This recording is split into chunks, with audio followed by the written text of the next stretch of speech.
Shalom, selamat malam Bapak Ibu Saudara yang dikasihi Tuhan Yesus Kristus. Selamat kita berjumpa kembali dalam renungan pada malam hari ini.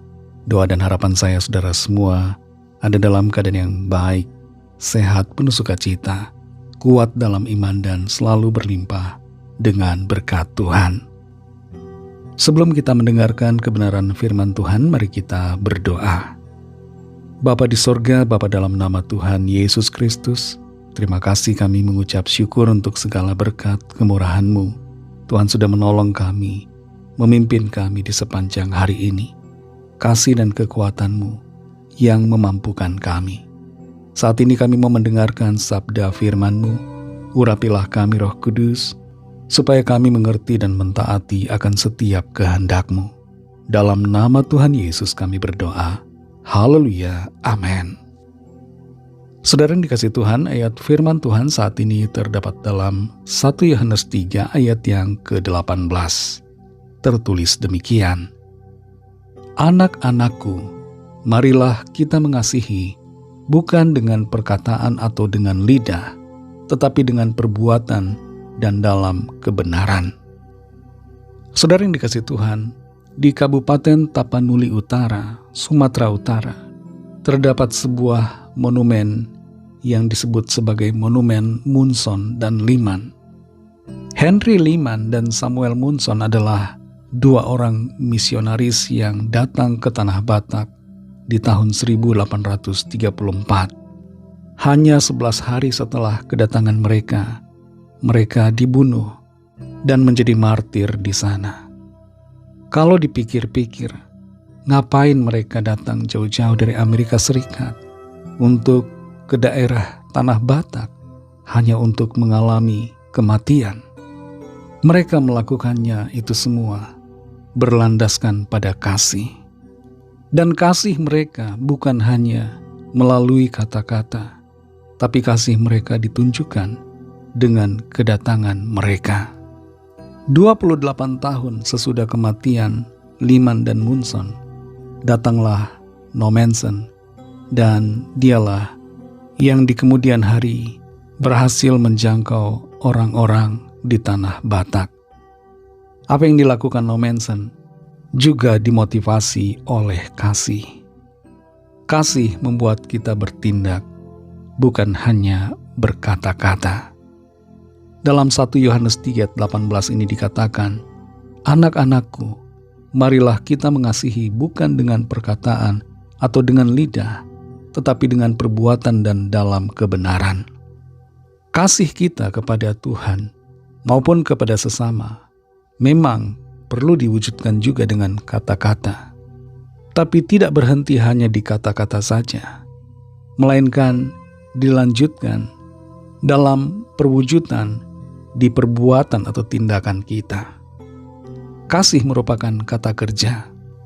Dalam bahasa aslinya, kasih atau agape menuntut pengorbanan.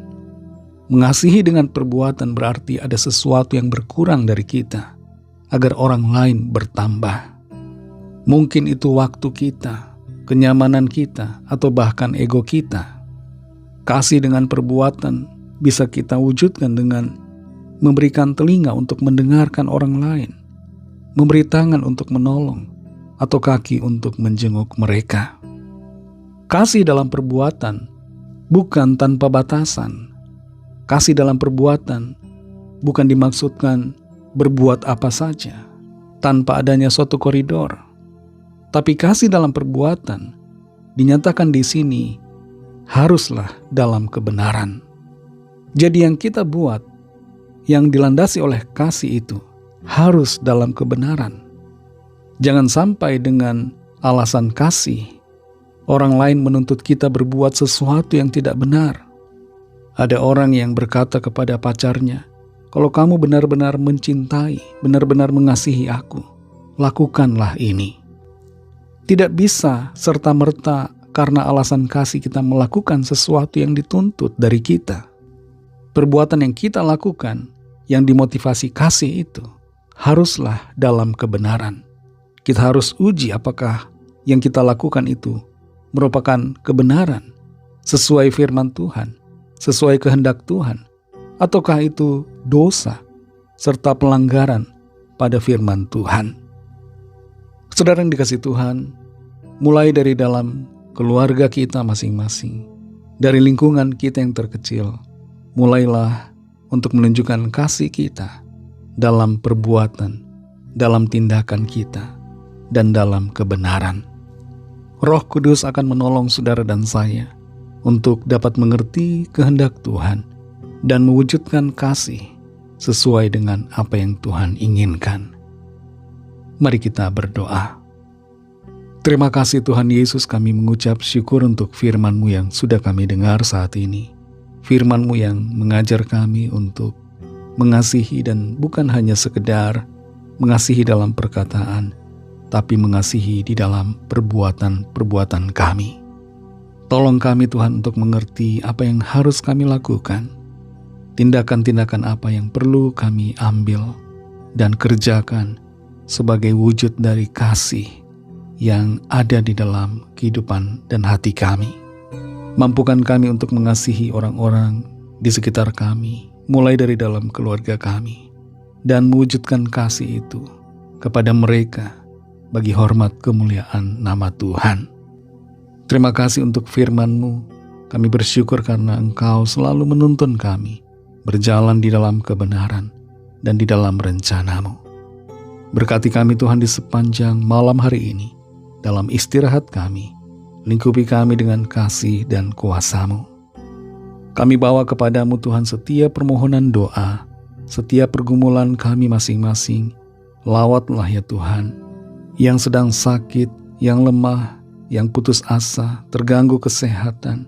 Jamah ya Tuhan dan sembuhkan. Berikan kesembuhan dan kesehatan yang sempurna. Berikan semangat baru kepada mereka yang berputus asa. Bangkitkan kembali semangat mereka. Lepaskan yang terikat terbelenggu dosa dan kuasa kegelapan. Dan berikan jalan keluar yang ajaib bagi setiap dari kami yang sedang dalam pergumulan, persoalan. Berkat-Mu Tuhan atas bangsa kami, Indonesia dan juga semua bangsa di dunia ini. Lawatlah ya Tuhan. Curahkanlah rahmat dan kasih karunia-Mu, agar setiap orang dari segala bangsa mengenal Engkau dan percaya kepadamu, menerima anugerah keselamatan. Ampunilah kami akan dosa kesalahan kami, seperti kami juga mengampuni orang yang bersalah kepada kami, dan pimpin kami menjadi sempurna seturut dengan kehendak-Mu. Dalam nama Tuhan Yesus Kristus kami sudah berdoa dan mengucap syukur. Haleluya. Terimalah berkat Tuhan. Tuhan memberkati engkau dan melindungi engkau. Tuhan menyinari engkau dengan wajah-Nya dan memberikan kasih karunia. Tuhan menghadapkan wajah-Nya kepadamu dan memberikan damai sejahtera. Berkat dan anugerah Allah Bapa, kasih karunia dari Tuhan Yesus Kristus, dalam persekutuan dengan Roh Kudus, menyertai saudara semua, sekarang ini dan sampai Maranatha, Tuhan Yesus datang kembali, dan bahkan sampai selama-lamanya. Dalam berkat nama Tuhan Yesus Kristus, haleluya, amin. Puji Tuhan, saudara yang dikasihi Tuhan, saya percaya firman Tuhan menjadi berkat dan kekuatan buat saudara semua, dan Roh Kudus akan menolong saudara untuk lebih lagi memahami kebenaran firman Tuhan dan hidup selalu dalam kemenangan. Tuhan Yesus memberkati saudara semua. Sampai jumpa dalam renungan yang berikutnya. Haleluya.